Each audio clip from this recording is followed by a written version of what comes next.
Welcome back, NBA fans. All right, this is exciting. This is day 2 of 30 teams in 30 days. All right. Unfortunately, to my Sixers fans, this is the Boston Celtics day. Don't worry, it's not all great news for the Boston Celtics. I hope my friends who are Celtics fans watch this video so I can just talk shit to them. But before I get into it, like and subscribe to my video, to my channel. Join the community. Join the family, man. Throw me some awesome comments because you guys are freaking sweet. You know, I'm literally learning things from you guys, and I'm hopefully teaching you things as well, or just giving you my insights of what I think about the NBA. So as I take a sip of this monster water bottle, think about liking and subscribe to my channel.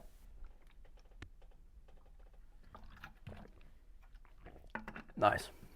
So now that you're subscribed and already smashed that like button, without even watching my video, I'm just going to get right into it. I'm going to talk about the draft first. As you guys know the format, it's going to go draft, free agency. I'm going to talk about the roster, and then I'm going to predict, I don't know why I always mess up saying that. I'm going to predict where I think the Celtics are going to be. So, the Celtics had 3 first-round picks this past draft, like a week ago, it feels like. I don't know. But they had 14, 26, 30, and then they had the 47th pick. Now, they traded the 30th pick to the Grizzlies, which kind of sucks because they traded Desmond Bane. I love Desmond Bane. I wanted the Sixers to get Desmond Bane, but at least the Celtics didn't get him. At 14, they drafted Aaron Nesmith. I like Aaron Nesmith a lot. I think he's a good player. However, there are medical concerns regarding his body. He probably slipped due to his medical concerns, but he shot like 50% from 3 last year at Vanderbilt. Don't get me wrong, he played like 14 games, so it wasn't a lot. But dude, still, he's a knockdown lethal shooter. He's probably the best shooter in the draft right now. And, I mean, the kid's really, really good shooting. See, the problem with him is I had him going 11, I think. 10 or 11. But the thing is, Devin Vassell went 11 to San Antonio instead because Devin Vassell can create his own shot. He can shoot off the dribble a little bit, and he is a legitimate 3-and-D prospect. The kid can play defense. Aaron Nesmith can't. Aaron Nesmith cannot play on that side of the court. And for Boston, losing Gordon Hayward, I just don't know if Nesmith is enough at the 3 spot. Probably not, right? And so I don't know how I feel about it. I think it's an upside pick. I think Aaron Nesmith is good, and I think you can't pass up on a guy who just is lethal from 3 like that. So I don't hate that pick for Boston. I know a lot of people do, but I don't hate it. Bill Simmons especially doesn't like it, which is interesting because that dude bleeds green. I can't stand it. But then they drafted Payton Pritchard at 26, and I hate this pick. I hate this pick for Boston. Like, Boston has been in the draft the past couple of seasons looking for a backup point guard so bad, but they've been missing every single time. And Pritchard at 26, like, don't get me wrong, I think he's a good player. His handles are insane. They're like the Professor. Like, if you guys remember the Professor, that is literally what his handles are like. The kid's nice. He went to Oregon for 4 years, I'm pretty sure. And he's a good player. He can score, he can shoot, but he's undersized, and I don't know how well his game's going to translate to the NBA. It reminds me a lot of Carson Edwards, kind of, and how Boston traded to draft him last year, and he hasn't turned out. Like, I think Danny Ainge has a weird idea of what he wants as a backup point guard. Now, Payton Pritchard is a good player, but at 26, it's not a good pick. You could have went down probably a decent amount of spots and grabbed them. So value-wise, I don't like that pick. Then they drafted Yam Madar at 47. I don't really know much about this guy. I didn't have him on my draft board, obviously, but I only did the first round and a little bit of the early second. So what do I know? But he played at Maccabi Tel Aviv in Israel, which was Denny Avdia, So it's a solid league. It's not the Euro League, but it's still decent. So, I mean, hopefully he can be decent for him. For the draft, I ranked him a B, all right? A little bit of ASMR, water drinking. So free agency comes around. They signed Tristan Thompson to a 2-year, $19 million deal. They maxed out Jason Tatum, which is huge. They signed Jeff Teague to a 1-year vet. They re-signed Taco Fall, the tallest meme to ever live, and Tremont Waters, both to 2-way deals. Now, a lot of it's very underwhelming, very, very underwhelming. Jason Tatum to a max deal, you do that 10 times out of 9. Like, that's obvious. He's going to be a top 15 player in the league if he isn't already, which he might be. Jeff Teague is a good contract, though. I was hoping the Sixers were going to look at him because we need backup playmaking, and Jeff Teague provides that. I think he's a good backup point guard for him. Tristan Thompson is an interesting signing.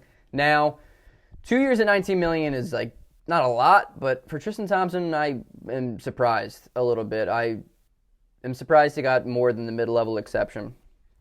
But I think it's a good point, or a good signing. I think he provides good defense to big men in the East like Embiid, and I think the Boston Celtics were really desperate for that. Now, I don't think he's going to be a starter for them unless they're playing Philadelphia, maybe. It might be a situational starter of him and Daniel Tice swapping out for each other. But I want to talk about Rusty Buckets. Rusty Buckets made a video that I watched yesterday. If you don't follow him on YouTube, follow him. He's got great stuff. He's got great content. I mean, you probably already follow him, but just saying. Boston has a problem, basically. They've lost the last 3 max free agents without signing and trading them. Like, that's a really big problem. Kyrie Irving and Boston had a lot of issues, right? And whether that was Kyrie's fault or Boston's fault, I think there's blame to go out to both teams, or both sides, I'm sorry. And I don't know how Boston is right now. Danny Ainge has treated his players like assets. He has no loyalty to his team. And that's something to say because when Anthony Davis trade rumors were coming out before he went to LA, he was like, dude, I refuse to go to Boston. I'm not going to sign with Boston. And we may have overlooked that. Like, that's pretty big. That's a vital thing. And they may not be able to land stars like they once did under the Ainge, the realm. He just doesn't treat his players like players or people. Or the fact that he traded Isaiah Thomas the way he did after what happened is like as cold-hearted as it gets. Like, there is no loyalty there. And I think players notice that, and they're not going to want to go there because there's no stability. Boston is just, I don't think it's being talked about enough. I think they're struggling, and they're in a bad problem right now. I'm curious to see how long Ainge can continue. Don't get me wrong, he's made moves to put them in the position they're at. Obviously, he's made historic moves, and he's drafted well. Not great, but well. And I just wonder if he's going to be the guy that can take them from where they are right now to the next level. I don't know. Personally, I don't think so. And I hope my Celtics friends slide in my DMs on Instagram and talk shit to me about that. But also the fact that, okay, listen, they lost Kyrie Irving without trading him and getting anything in return. And in the modern NBA, you cannot do that. You need to trade guys that you know you're not going to be able to re-sign, like the Sixers did with Jimmy Butler. Granted, that move already hasn't really worked out, though we got Seth Curry through it, so I kind of like it now. But you cannot let a big guy like that just walk. You can't. And the Celtics have done it 3 times in the last 3 off seasons. Like, that is terrible. The fact that they lost Kyrie Irving for nothing. They lost Al Horford for nothing. Don't get me wrong. Wow, I wish he never left, but, my point. And they lost this past offseason Gordon Hayward for nothing. Now, I'm not saying they should have re-signed any of those guys because they shouldn't have. None of them should have been re-signed, especially for the money that they got. But you need to trade these guys before you just let them go willy-nilly. Like, you need to get something in return. And the fact that the Indiana Pacers were rumored to offer Miles Turner and Doug McDermott for Gordon Hayward, and Danny Ainge said no. Daniel, what are you thinking, man? What are you thinking? That would have been the perfect move for you guys. You could have easily taken your free agency grade up in my mind, and you blew it.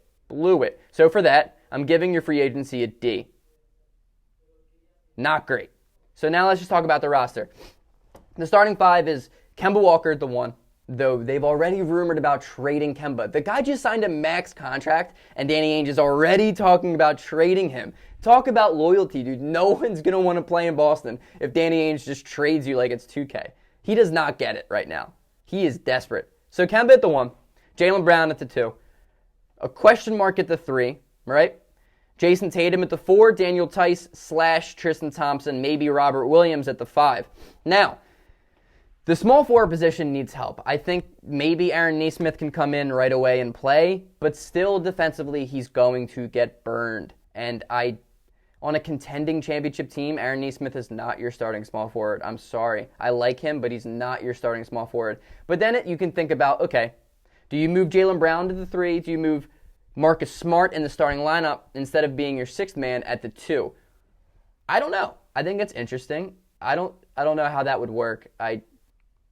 Marcus Smart played awesome over the postseason. He played way better than Kemba, but still, I don't know. I think he thrives in the 6th man spot. So on the bench, you have Marcus Smart as your 6th man, Romeo Langford, who you could possibly start at the 3, but he's not ready yet. I like Romeo Langford, though. I think he is a high upside player, and he's a good ball player.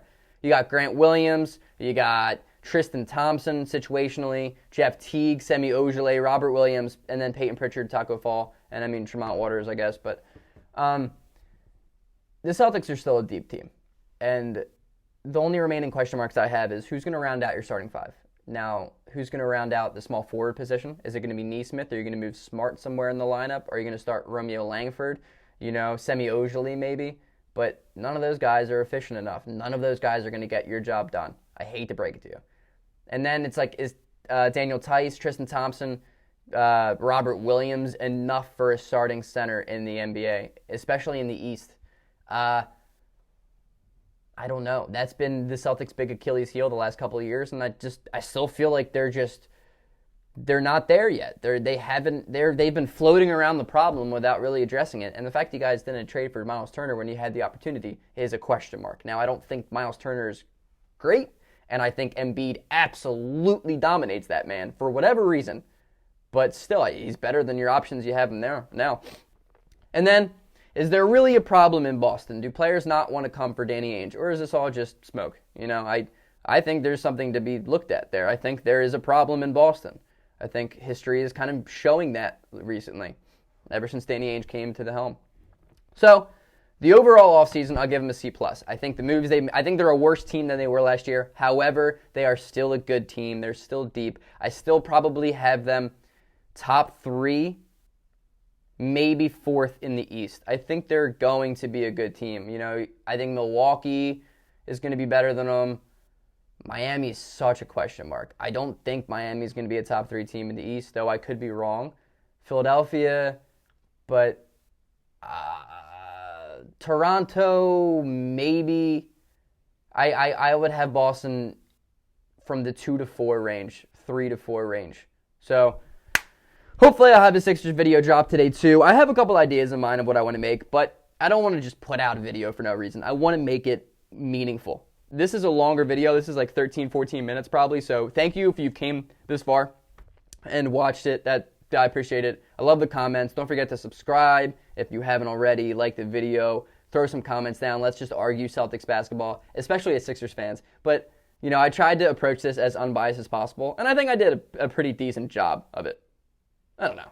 Maybe I'm wrong. Tell me if I'm wrong. I'll see you guys soon. Go Sixers.